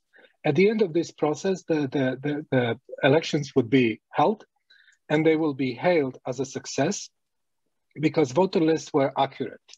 And that was obviously a very good result for UNDP and for the government as well. However, 4 years after, 2 years after, usually 4 years after, we have another election, and then we ask ourselves, can we use that list? If we use the same list that cost 20 million USD to produce previously, and then we use them at the elections, on the election day, we realize that they are no longer accurate. Some people are no longer alive. Those people who should become eligible to vote are no longer on the voter lists. And then the end result is that what we paid $20 million is no longer accurate. And the only way out is to do it once again, which means every 4 years, another 20 million. What is emerging as a solution to this problem, not only for UNDP, but for these governments, is that there needs to be a sustained way of providing information on identity data that can sort of eliminate the requirement for these excessive costs every 4 years to voter register from very scratch. And then they realized if we have a credible civil register that holds all identity information of the population, and if we have a system that assigns addresses to those identities, then we can use that database, which is usually a population register, simply to press the button before elections and get the voter lists. And we don't pay 100,000, we don't pay 20 million. It's there. We have a system that is sustainable over a long period of years. The issue with UNDP talking to the governments now is for the governments to understand that they are going to incur significant costs over a longer period of time that amounts not only to tens of millions of US dollars, but to hundreds of millions of US dollars by building a sustainable system that provides accurate identity data for the production of voter lists. The central core part of that sustainable system is civil register. And this is why UNDP, rather than paying for a big voter registration exercises across quite a few countries, is now joining UN Legal Identity Task Force to help countries build national legal identity systems and their national population register to serve as a sustainable source of identity data that almost without excessive costs produce credible voter lists for each elections. So I'm a little bit of advocate here for UNDP, but it's just because I'm familiar with the work in the past. I'm just using this to say, if the government is to be interested in why connecting the voter list with civil registration, the idea is to say it's going to cost way much less. And if you look at the last example that I provided from Nepal, 232 million US dollars. It's not easy to convince government to invest such huge amounts of money in civil registration system alone and population register system alone. That required a lot of research and thinking and cost analysis, where the government became aware that by investing 223 USD million over the period of next 5 years, in the course of next 10 or 20 years, is probably going to save 3 times, 4 times more money than that. And that is the rationale which sort of prompted them to take a plunge and make a commitment to, and this is in fact allowed from the World Bank, that the country will have to repay over a certain period of time. I hope this satisfies your question. Thank you. Okay, thank you. We are left with just like about 20 minutes of discussions. So can I call upon John Wabire, Nira, if you can please make your intervention very short, then followed by Kabole. Yes, thank you, Mr. Moderator. I thank the presenter for the presentation, well made. But in such a topic, I would have expected the facilitator to have or to present a resource mobilization paper template.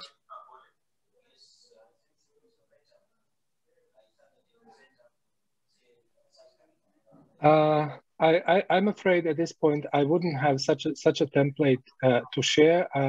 For this occasion, we only prepared a general points in terms of how the process of resource mobilization should look like. As I mentioned earlier, there are organizations, partner organizations, which are doing research in this area and which are providing support to civil registration agencies in that sector.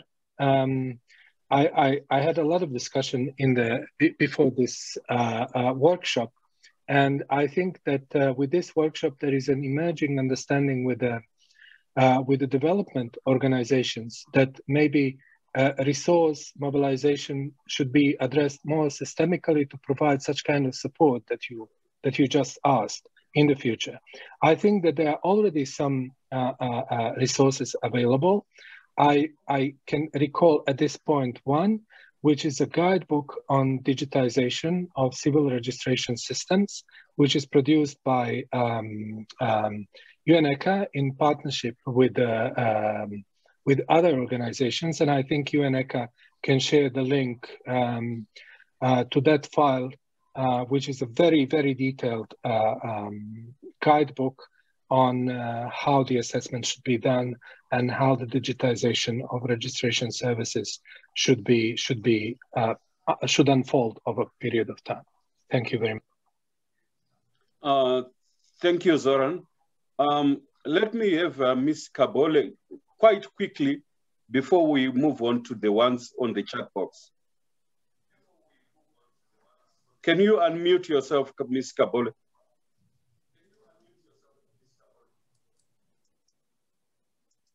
Go ahead. You are still muted. Okay. Je pense que ça va maintenant. Yes, I think you can hear me now. Yeah, go ahead, please. Yes, go ahead. Go ahead, please. Yes.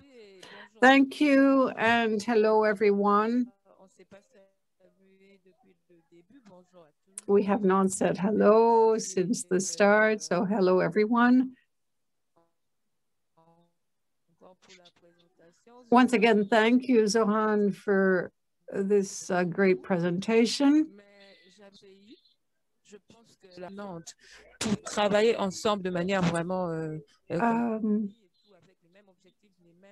I think in a country where everyone works together with the same goals and the same objectives would be great, avoiding one body saying, well, I take care of social aid, I take care of this, I take care of that. It's difficult, though, in reality, to bring all these different departments together. Do you have strategies to bring parties together, to bring agencies, departments, government departments, others than those you stated, like the Nepalese example? Might you have other strategies to bring actors together? That's my first question. My second question is on the experience that you gave us around Nepal, that really captured my attention. I mean, we have to say that in some countries that these are strategies that can produce results quickly, but in the Democratic Republic of Congo, we want to start registration deaths and causes of deaths. Is there a country that has experience in a strategy to make sure that people will come and register the deaths in their family? Can you give us examples? Unfortunately, I'm not being able to recall any specific examples that would be of type that I provided about Nepal. And I'm really grateful that you singled out Nepal and you think that these stories are of importance for registrar generals and senior officials to understand how these transformations have happened in other countries.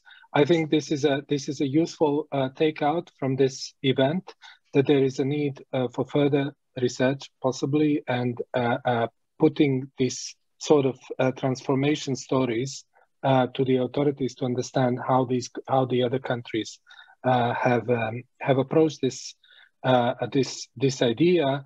Obviously, I mentioned in my presentation that in the national context, development partners can usually help by bringing precisely the representatives of these other countries in discussions with national authorities. Obviously, those that would be useful in the context of the country where the reforms are needed, to organize an international event, to bring in senior government officials, but to bring in officials of registration agencies of other countries. They can show what they have done, what were the themes that prompted the change. And it was not only vital events registration, it was solving social allowances distribution, elections, taxes, identification, cross-border travel.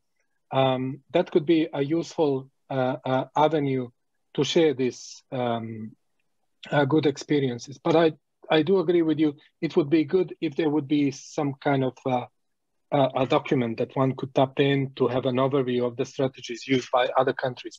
About the registration of death and cause of death, this is a central theme and most pertinent theme for African countries, because whereas there is a significant push for birth registration, strengthening death registration is sort of lingering behind. We have a COVID situation, and unlike any other time in the past, a strong death registration rates would help tremendously authorities to better understand what's going on now that the COVID is raging across the globe. I just want to say, concretely to your question, I suggest you get in touch with Vital Strategies representatives. They have a strong expertise on death registration, and in particular with regards to strengthening registration, cause of death, in addition to UN ECHA, that can provide further guidances in this regard. And I think this is a good starting point to further explore who can be best positioned to provide good assistance for your country in that area. Thank you. Okay, thank you so much, Zoran. Ms. Kabol, are you from DRC or Congo Brazzaville? Which of the Congos?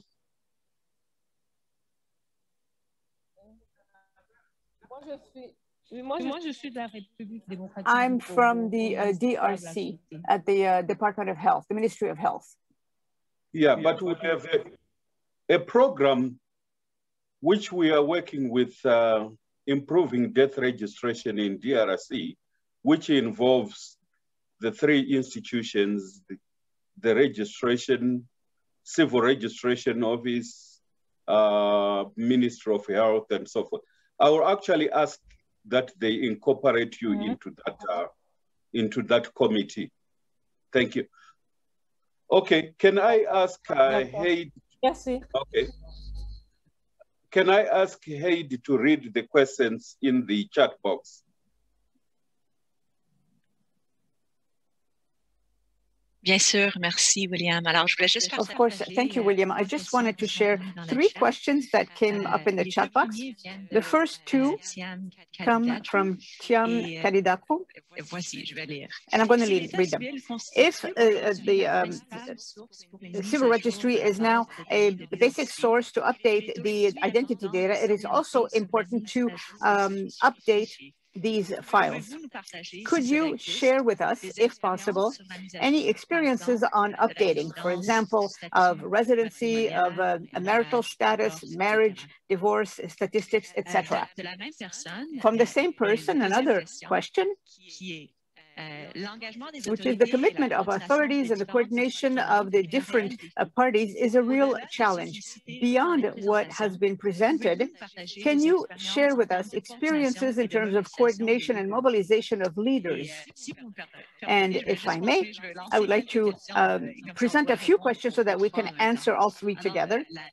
So the last question in French in the chat is as follows, from someone called Husseini Hamidou, who asks, it must be noted in many countries in Western Africa through the World Bank, especially the Worry program, identification without legal basis is planned. What really causes problems with the civil registry?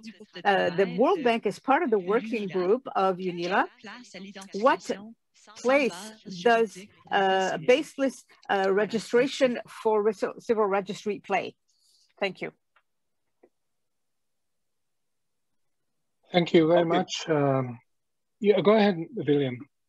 No, go ahead. I mean, I'll come to comment on the Worry in West Africa. Okay.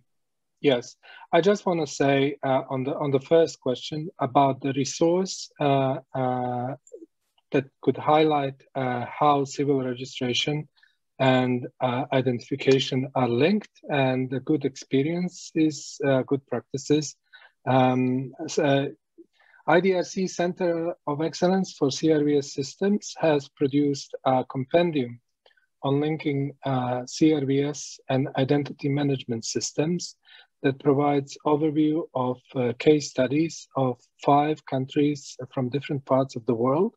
That each case study showcases how these 2 systems are interlinked and how the link operates in those countries. So I would kindly ask colleagues at the IDRC to possibly share the link to that publication. I think it's available in French as well, so that you can take it as a reference. On the second question, on the last question, I would say that I would say that, and recall this UN legal identity agenda and legal identity task force, and I would refer you to the definition of legal identity as adopted last year by UN. I'm sure that UN ECHA can provide wealth of more information that I'm capable of providing at the moment, which sort of positions civil registration as a key source of legal identity information, and that legal identity is registered with the registration of birth. It also, and it ceased to exist with the registration of death. At the same time, it can be amended by registration of other vital events, such as marriage or divorce. Some people also change name, that is also a vital event. The definition also says that legal identity can be confirmed by identification authority, but when you study that definition carefully, you will realize that in the presence of well-functioning civil registration authority and civil registration system, identification system should be based on information and legal evidence of identity in the records of civil registration authority. Heidi, I do apologize, I forgot the second question, what it was. If you could remind, I will happily respond. Oui, bien sûr. Of course. Alors, la deuxième So question the second question, est... il faut juste que je le retrouve, désolé. I have to find it, I'm sorry. Au-delà de ce qui est cité dans les Beyond what présentations, was pouvez-vous mentioned nous in the partager des presentation, can you tell expériences us en termes de about coordination et de experiences of mobilisation des coordination and leaders? mobilization of leaders? I remember now. Thank you very much. This is apart from the products that I mentioned in this presentation. I tried to convey the message that as much as this is a technical issue, this is also a very much political issue. So although it is not featured there as a line in the presentation, there is I share my personal opinion here because I worked with quite a few countries and systems in those countries. Data sharing and how the personal data is collected is shared, and who owns the data is often not the technical issue. It is often the issue that needs to be resolved on the political level when it comes to responsibilities and duties within public governance system. So although there are products available, there needs to be a lot of political work to make sure that the end commitment and the commitment of the government to sort of invest in strengthening of civil registration system is not a product of poor political compromise, but based on well-informed data and backed by feasibility studies and impact assessments, so that there is a solid evidence already available to justify why certain political and financial decisions are being made in order to strengthen the capacity of civil registration agency. Thank you. Okay, thank you so much, Zoran. I don't see any hand up. Is there in the chat box, is there still any questions? We still have about 2 minutes or so to closing, to the closing session.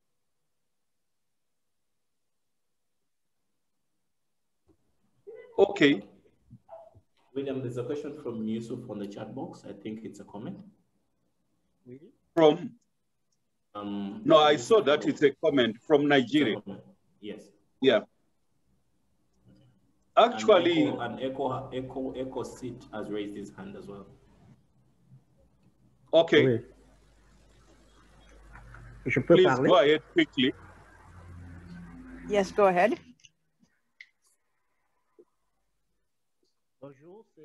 Hello, this is EcoSit 4. I'm speaking. Can I speak? May I speak? Yeah, sure. Hello? Go ahead and speak quickly. I just wanted to say that Chad and the national agency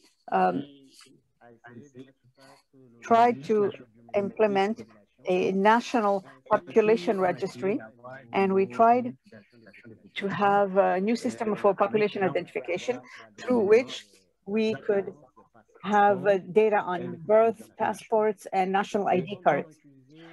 Since they used the database, and the data was, thanks to the census data, we were able to solve the problem of the civil registry for births and for birth certificates.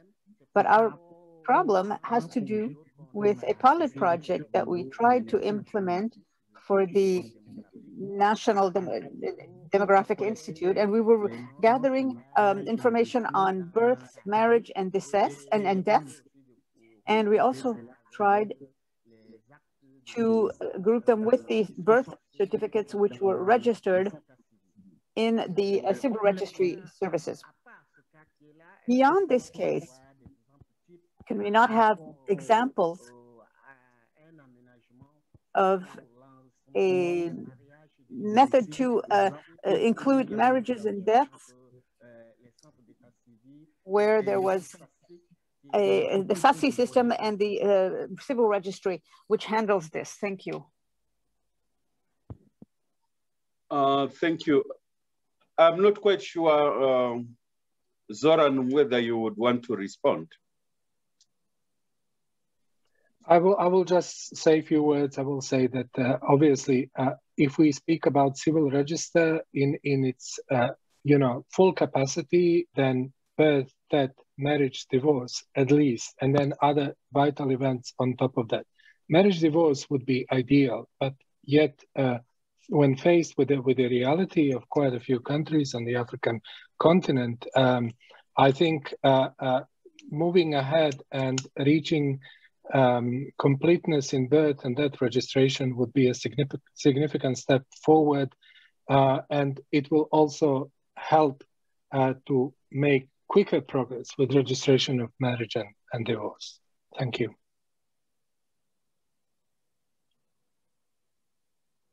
Okay, I understand there are questions in the chat. I'm trying to. Okay, there's a Portuguese question. So, Jose, if you can try to read it.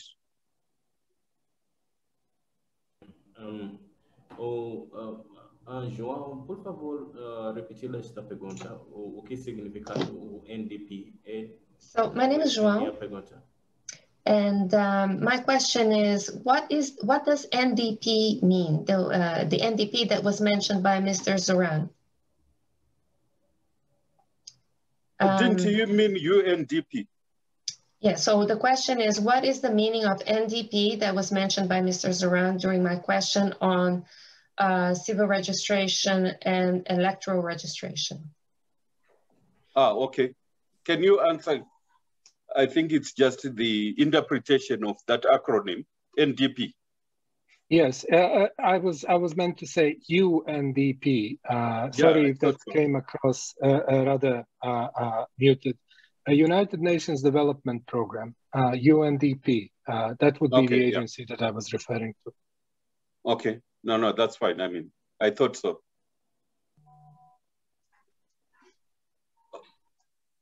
Okay, can we have the last two questions in the chat box? There's an English question and a French question. Can we start with the English question if somebody either Hate or Osai can read it? English one is still asking the difference between a civil registration and a population register. Population registration system. Okay, let me try to explain it again.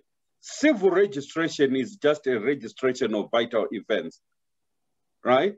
So it's the registration of births, deaths, marriages, divorces, adoptions, legitimations, and which is the seventh one.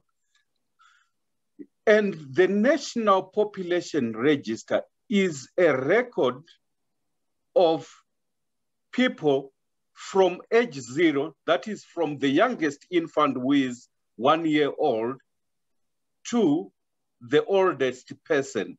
And it's actually real-time information. So the difference is, in a civil registry, you will only have the information about registration of a vital event. I guess you see the difference. So if you go and look at, let's say, my information in the civil registry, it would show when I was born. And possibly, if I die, it shows when I die. But it doesn't show, let's say, when I'm at age 50. At age 50, I will easily be reflected in a population register, not in a civil register. Does that explanation or that example explain it properly? So national population registers are actually real-time information about a population at exactly a certain point in time. So it's about people who are actually living.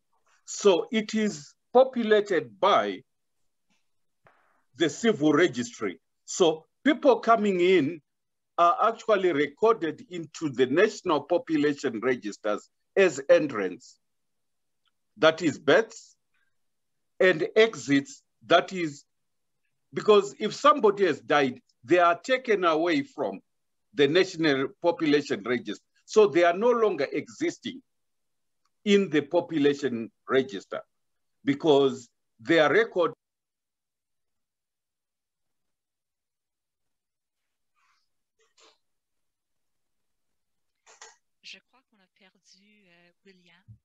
I think we have lost the connection with William, so perhaps I can just step in and put the question in French that was in the chat room until we get him back and he may finish his comment.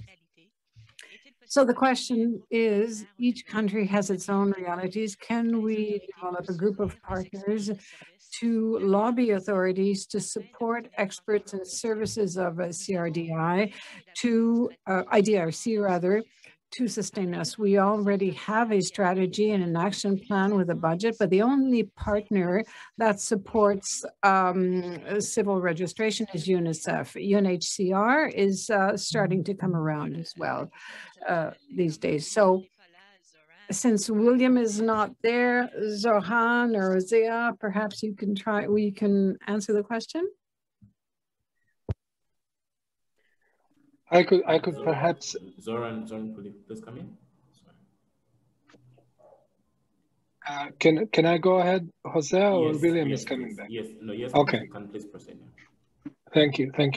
The simple response to that question is UN Legal Identity Task Force. You are familiar with the SDG, Legal Identity and Birth Registration for All. Now 17 organizations of UN system are part of UN Legal Identity Task Force. UN Legal Identity Agenda means that legal identity can be seen only as a synergy of civil registration and civil identification. On the understanding of legal identity agenda, these 17 organizations are coming together as of last year to provide concerted or a response that is coordinated by all agencies in the UN system to strengthen legal identity system, and the foundation of that legal identity system of each country is civil registration. In terms of communication on legal identity agenda, Jose, correct me if I'm wrong, but I believe for it is UN ECA that is the central focal point that coordinates contacts between government and all of these task force agencies from now on. Yeah, thank you. You are right. That's correct. Okay. There is a question. Can I have one? Hamidou, I think maybe Heidi could help us. Yeah, one very last question, please.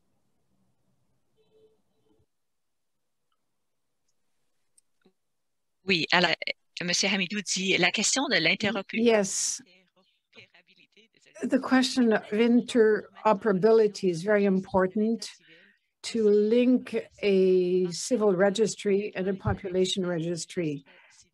In which case is this absolutely essential for identity?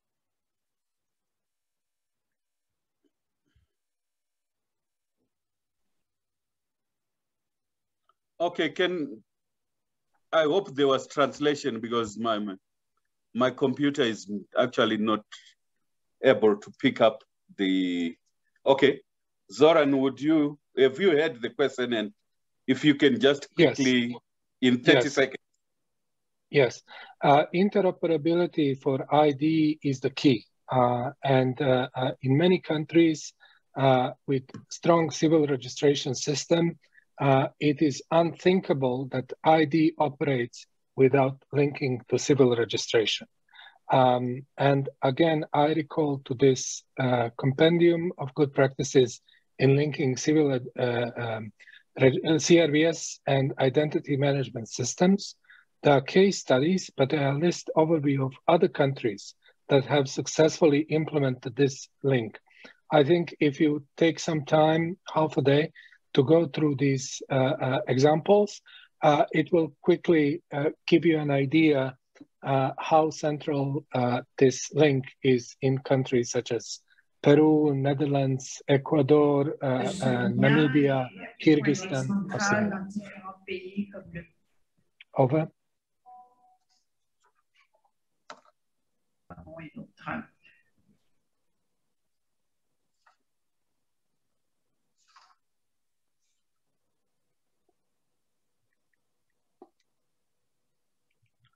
Hello. Okay, no, so tomorrow I think we'll try to make sure there is a 30-minute or so slot where countries can share their experience. I think there were leadership interviews which were prepared, and countries are quite eager to make those presentations. So we will split that, the session, which is COM5, on tomorrow's program into two. I'll give an update of the implementation which has happened in a couple of countries or on the continent on COM5, but I don't think it takes that long. So we'll split it into another 30 minutes of sharing experiences from the countries. So for those countries which are eager to share their experiences, please, can you send your country name to Osaya so that we can work out tonight how much time we need to allocate to each country which is willing to share their experiences. So that takes us to the end of today.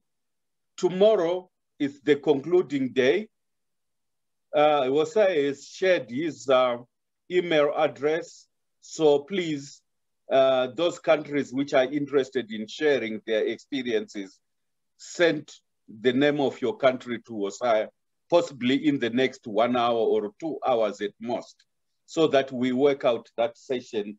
We are already splitting a session which was already planned. So we need that information early.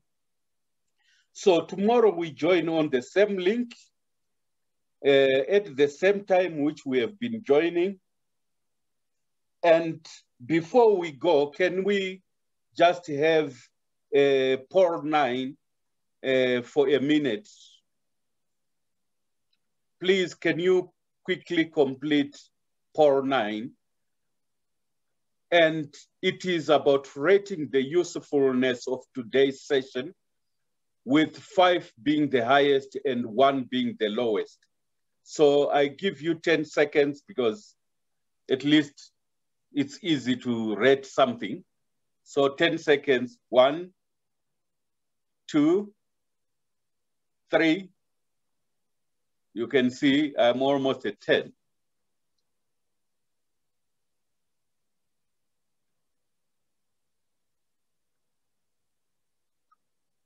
All right, can you submit your selections, please? So, very interesting, almost 42% said extremely useful, and 53% highly useful. That's quite interesting. So, in terms of, very useful or higher, we have almost 95%, which is really a very good indication that we are finding these workshops very useful. I think it's different from when we are talking about, always civil registration, the substantive issues. We also need to look at some of these soft skills, like leadership, like resource mobilization, because these soft skills are the ones which drive the civil registration processes. You can be very good technically, but if you don't have the leadership skills, you don't have the resources, then you are not likely to make an impact. And we are realizing that what is required in civil registration offices, these soft skills, talking to people, not the knowledge of how, you can complete the forms and so forth, because that's affected by all these environmental and contextual factors. And that's what we are now trying to address. What are the contextual factors? And in those contextual factors, what are the soft skills?